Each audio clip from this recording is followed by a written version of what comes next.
What is up, Biker Bros? This is Nathan from the Gen Z Biker Blog, and I'm here today with my buddy Ross and his 2017 Sportster. It is an 883, and he's got some serious modifications that he's done to this bike, and seems like he's got some more plans in the future. So Ross, why don't you tell us a bit about the bike?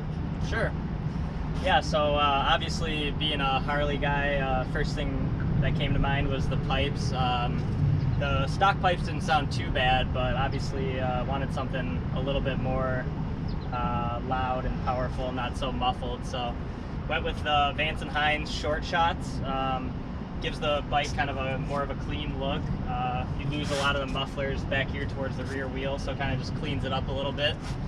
And then I pretty much went for almost 2 years at that point without any other upgrades. So I felt there was a little bit of lacking because I didn't retune the engine after I got the short shot. So came this summer, I decided to go ahead with the stage 1 upgrade to kind of complement the pipes.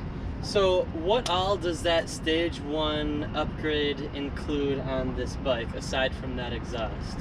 Yeah, so obviously the air intake. This is the Screaming Eagle heavy breather, they call it, from Harley-Davidson. So that just helps get more airflow through the engine. And then I went with the VANCE and HINES Fuel Pack 3.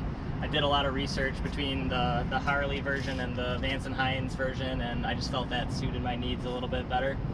Sure. So it just allowed me to take advantage of the exhaust system that I already had and kind of recalibrate the engine to take advantage of those components. And I see you've got some other miscellaneous little, more so aesthetic parts on here. What did you throw on? Yeah, definitely.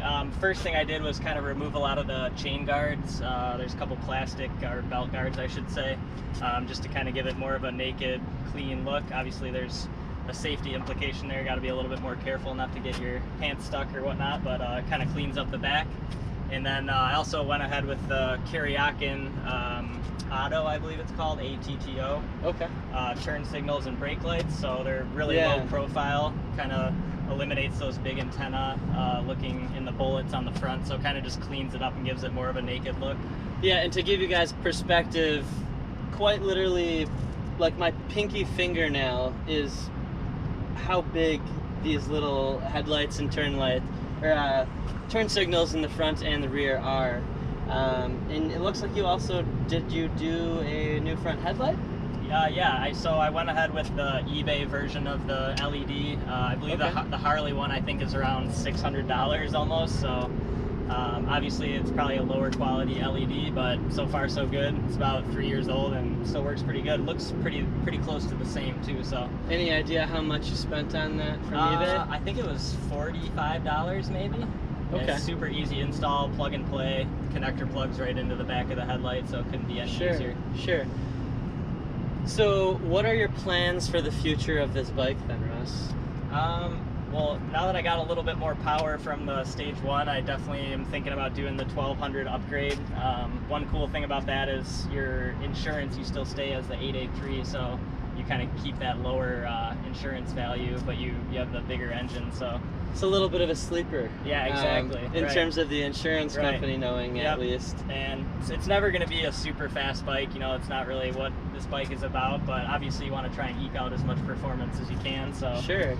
I think the 1200 upgrade would be fun, and I love wrenching and just customizing, so it'd be a bit of a challenge to do something that major to the engine. Yeah, of course. And I already have the fuel pack, so then I can recalibrate everything based on the engine size and all that, take advantage of the fuel pack that I purchased already. Use the tools that you already have purchased and put into the bike already. Exactly, yep. In terms of styling, what were you kind of going for on this bike? Obviously, you know, a lot of Harleys, you know, people do a lot of similar things, but what were you personally looking for out of this bike? Yeah, I like kind of just the clean, naked look. I think that's one of the appeals of this bike, is it has a very classic motorcycle look to it. So I kind of like just stripping off anything that's not really needed. Like, for example, the front fender I took off. I don't do a ton of highway riding.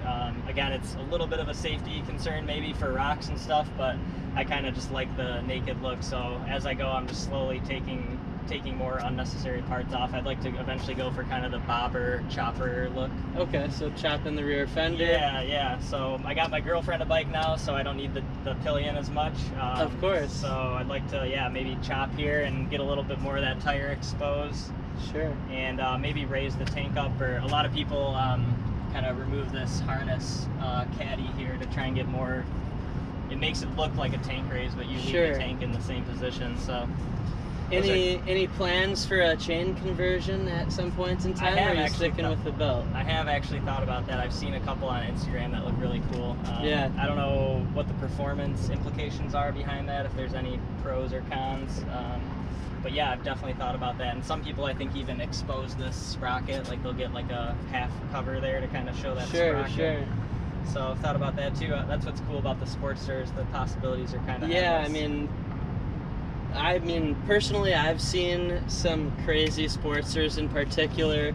Yeah. Fox River Harley-Davidson down in Illinois, as a part of the Battle of the Kings bike build-off, did a 1200 Sportster. It was actually, the design inspiration was done by I think 14 or 13-year-old girl. She's a subscriber of mine, actually.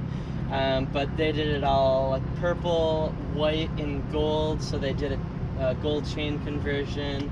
I think that was actually a stage 4. Oh, wow, so it just really goes to show, the opportunities with these bikes, Harley in particular, are truly limitless. You can go so many different routes with the Harley-Davidson platform, whether you want to stick with the OEM factory parts, you want to go with the aftermarket VANCE and HINES, and there's the opportunities are limitless. Exactly. And yeah, it was a good bike as it came out of the factory, but obviously it's fun to kind of make it your own and customize it, give it a unique look. So. And I think that's the beauty of being a motorcyclist, is that you can take a bike and say, you know what, I don't like all these factory limitations or modifications that they have to do to stay within EPA regulations. So instead of sticking with the factory exhaust, I'm gonna take that off, put on a free-flowing exhaust that has total disregard for EPA emissions, and have some fun with it, you know? But that concludes today's video, guys. I hope you enjoyed this video. If you want to see more content like this, make sure to give it a thumbs up, hit the subscribe button below, and hit the bell icon to be notified of future uploads like this. Thanks for joining me today, Ross. Beautiful bike, and I look forward to riding it. Thanks for having me.